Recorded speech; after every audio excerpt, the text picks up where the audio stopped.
አስደንጋጭ ዜናን ከሰማንበት ጊዜ አንስቶ እስከዚች የክብር ሽኝት መርሃ ግብር ድረስ እውነት ነው ብሎ መቀበል ከባድ ቢሆንም ቅሉ ፈጣሪ የቆረጣት ቀን ይቺ ስለሆነች ብቻ ይሁን ብለን እንደወደድነው ልንሸኘው ነው። አማን አንተን መካከላችን አስቀምጠን በእንባ በረጠቡ አይኖቻችን በስስት እየተመለከትንህ በሕይወት እያለ እንዲነገር የማትፈቅደውን ደግነትህን፣ ለሰው ያለህን ርራሄ፣ ለሀገር ያለህን ፍቅር፣ ለሰው የወንክ ሰው መሆንህን መናገራችን አንተን በማጣታችን የምትወዳት ሀገርህ ኢትዮጵያ ያጣችው ብዙ መሆኑን ለመግለጽ ነውና ነፍስ እንዳታዝንብን። በዚህ ዓለም ሲኖር ትልቁ ቁም ነገር በታሪክ ውስጥ የማይነቀፍ ማንነትና በቅንነት የሚታወስ መልካም ስራ ትቶ ማለፉ ነው። አቶ አማን ፍስሐ ጽዮን በሙያቸውና በሀብታቸው ያላቸውን በማካፈል ሚዲያን ከጥፋት መሳሪያነት ይልቅ የሀገራችንን እሴቶች ለመጠበቅና ለማስጠበቅ ሕዝብን ለማገልገል በጎ ስራ ለመስራት የሀገርን መልካም ገጽታ ለመገንባት ለሙያው ዘርፍ ትልቅ አስተዋጽኦ እንዲኖረው በማድረግ የበኩላቸውን ተወጥተዋል። መልካምነቱን የተረዳሁት ዛሬ ብቻ ሳይሆን ያኔ በጭንቅ ጊዜ ለሁላችንም አየር ከፍቶ ሚዲያ ከፍቶ በራሳችን ቋንቋ በራሳችን ሃይማኖት ለሁሉም በእኩልነት ሲያከፋፍል የነበረና ለናንተው ለህዝቦቻችን በተለያየ ቋንቋ የራሳችን ሃይማኖት ስናስተላልፍ ስናስተምርበት የነበረ ሚዲያ ነው። የነበረ ሚዲያ ኃላፊ ነው።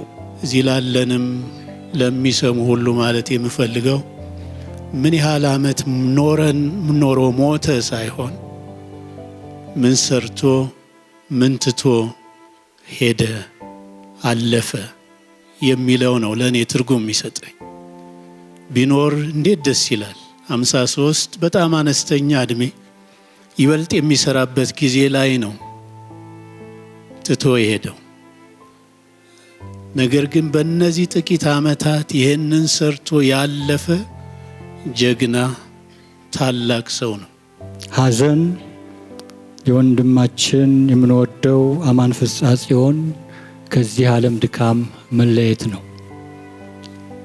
ምስጋና ሕይወት ስጦታ ስለሆነች የወንድማችን አማን ሕይወት እንደ ስጦታ ለብዙዎች የተሰጠች ሆና ስለኖረች የብዙዎች ሕይወት ስለነካች የብዙዎች ሕይወት ስላበረታች ለብዙዎች ሕይወት ትርጉም ስለሰጠች ዛሬ በዚህ ቦታ አቶ አማንን ለማመስገን ባንድ ላይ እንገኛለን።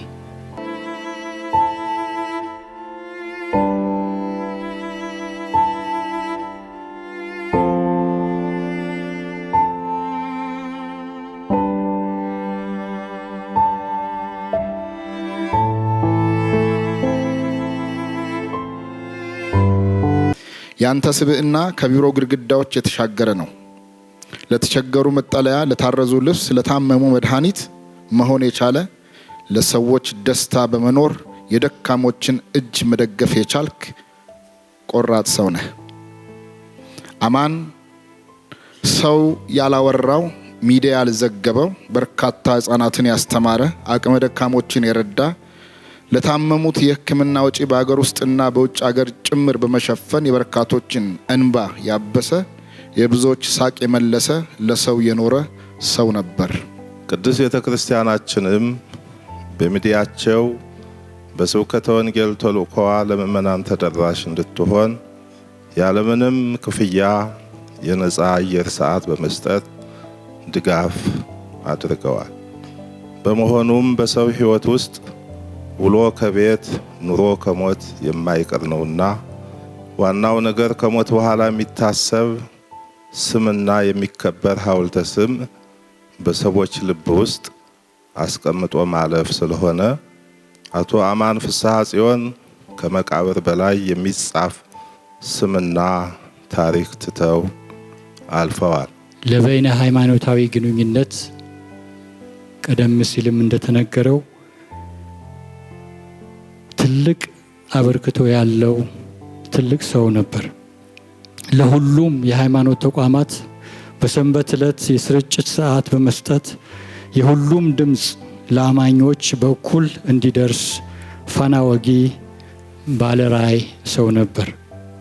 ዛሬ ላይ በርካታ ቤተ እምነቶች የራሳቸውን ቴሌቪዥን ከፍተው አየር ላይ ለመሆን የበቁት በአማን አመራር ኢቢኤስ ላይ በጀመሩት ስርጭት ነው ቢባል ማጋነን አይሆንም።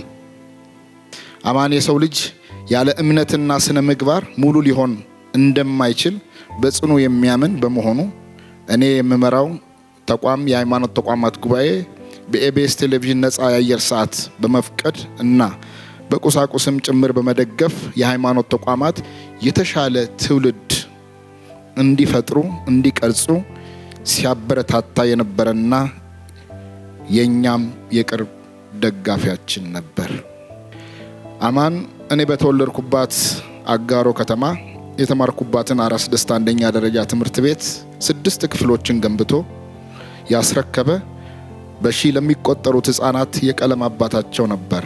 አሁን እነዛ ህፃናት ተመላልሰው የጎበኛቸው እግሮች መድከማቸውን አንተ በመካከላችን አለመኖርህን እንዴት ይረዱ ይሆን?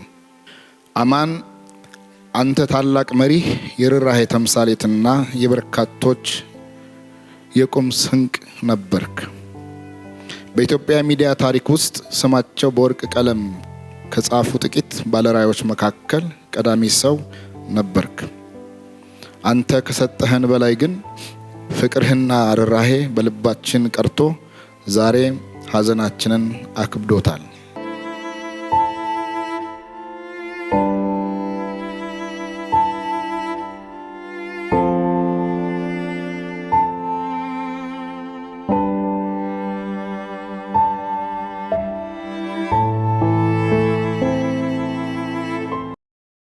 ቅዱስ ዳዊት እንዳስተማረን ሞትን ሳያይ የሚኖር ማንም ሰው የለምና አቶ አማን ፍስሐ ጽዮን በሕይወተ ሥጋ ከኛ ቢለዩንም የማይረሱ በጎ ትዝታዎችን በብዙዎቻችን ዘንድ አኑረዋል። ቅንነትና መልካም ምሳሌዎችንም ለትውልድ አስቀምጠዋል። ሰው አክባሪና ለሀገር ተቆርቋሪ የነበሩት አቶ አማን በመልካም ስራቸው ሁልጊዜ ሲታወሱ ይኖራሉ። ለእንደናንተ አይነቱ ሰው እያዘን ሳይሆን ስለሰጠህን ነገር ሁሉ እያመሰገን እንሸኝሃለን። ፊታችን በእንባ ከራሰም ለቅሷችን አንተ ስላጎደልክብን ሳይሆን እኛው ስለጎደለብን ነው። ሰርቶ የሚዳሰስ የሚታይ ነገር ያለፈ አባት ባል ስለሆነ በሱ ልትኮሩ ደስ ሊላችሁ ይገባል። ምክንያቱም መመለስ አይቻልም። ሞት ምን ጊዜም የማይለመድ ሁልጊዜ አዲስ የሆነ ነገር ነው፣ ግን የማይቀር። ለዚህ እግዚአብሔርን እያመለከ እግዚአብሔርን እየፈራ ያለፈ ለሀገሩም ደግሞ ታሪክ ሰርቶ የሄደ ሚዲያን ለመልካም ነገር በመጠቀም ምሳሌ ትቶ የሄደ ወንድም ስለሆነ ሁላችንም ደስ ሊለን ይገባል። በተረፈ ምንም ብንል ምንም ብናረግ ከፈጣሪ ማንጣቅ አንችልም። ወቅቱ ደርሶ ነው። ለሁላችንም ለመላው ኢትዮጵያ ትዕግስቱን ጽናቱን አላህ ይስጠን ለማለት ወዳለሁ። አማን ዛሬ በአካል ተለይቶናል። ነገር ግን ራዩ፣ እምነቱ፣ ትጋቱ እና ጽናቱ የኢትዮጵያ መገናኛ ብዙሃን እንዳስታወሰው አሁንም እኛም የሃይማኖት ተቋማት በዚሁ መልኩ እናስታውሳለን። ስንብት ማለት ፍቅራችን አለቀ ቆመ ማለት አይደለም። ይልቁንም ፍቅር መልኩን ይቀይራል። መልካም የሆነው እውነት የሆነው በመስጠት በጥንቃቄና በልዩ እንክብካቤ የተሰራው ሁሉ ጸንቶ ይኖራል። በተለይ በሱ ስራ የተነኩ ሁሉ በልባቸው በአማን ያገኙትን በጎ ነገር ይዘው ይኖራል። ያ ነው መልኩ ቀየረ ብለን የምንለው። አደራ አደራ ሲል ነበር። ስለዚህ በተለይ አብረው እየሰራችሁ ያላችሁ የቅርብ የሥራ ባልደረቦቹ ይህን አደራ በመወጣት በታማኝነት ኖሮ ባየውም ባይመለከትም ያ የልቡን ናፍቆት ረሃብ ተግባራዊ አድርጋችሁ እሱ የሚታሰብበት ጠንካራ ተቋም ታረጉታላችሁ ብዬ ተስፋ አደርጋለሁ።